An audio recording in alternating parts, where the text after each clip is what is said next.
My parents in the 1960s were both in the entertainment industry. My mother was a model and my father was a well-known actor. They were two of what you could call the beautiful people. But behind that beautiful exterior was a rather shoddy backstory that involved a lot of alcohol and a lot of drugs. Now, as a little girl of 5, I remember praying every night. In fact, my mum said to me just a few days ago, I was speaking with the family and we were wondering why you're such an extremist now. I said, oh, that's nice. What was the conclusion? Well, I brought it back to you always being a strange little girl who used to pray.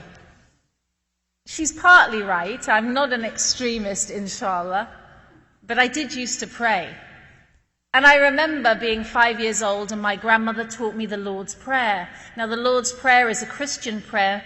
It's actually made by Isa alayhi salam, as he submitted to the will of Allah before his disciples. So I used to make that prayer and then follow it with an appeal to the one God who ruled over everything. Because in a child's mind, faith is very simple. There's no buy one, get one free God. There's no buy one, get 3 free God. There's just ahad, just one. So I knew that in my life, my mother made a lot of decisions, my dad made a few. My grandfather made a few decisions, my grandmother made the most decisions. We were a matriarchal family. But above them all, who was running the outside world? Who was making the leaves grow on the trees? That wasn't my grandmother. Who was making the stars shine at night? Who was making the sun rise in the morning? That was the one God. And I used to pray so hard that I even remember one of my prayers. And it was this: Dear God, please take my younger sister away. She's really horrible. But Allah is merciful, and she's with us today, alhamdulillah.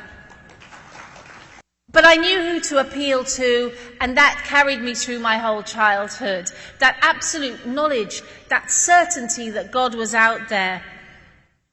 And then come the teenage years. And they are a danger zone in every community, in every time. So my teenage years came, and with it, 2 things happened. First, the ego comes in. You become one of those youngsters who knows everything about everything. Who's got teenage children here? Right. Have you ever heard this phrase, what do you know about anything? My grandfather fought in the Second World War, 5 of the invasions of the Second World War. And I used to stand toe-to-toe to him when I was 15 going, what do you know about life? I think he knew quite a bit in hindsight. So the nafs come in, the ego comes in, and with that comes another catastrophe. Potentially the hormones come in.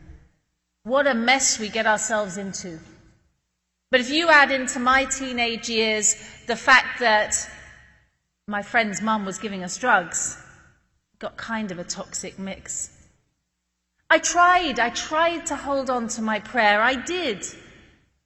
But one night a friend from school, she came over to stay at my house, and as we were going to sleep, I put my hands together and started to pray. Dear God, please bless Mummy and Daddy, dear God. My friend started to snigger. That sound that only teenage girls make. What are you doing? She said. I said, I'm praying. She said, who are you praying to? The big man on the cloud with a beard? Santa Claus?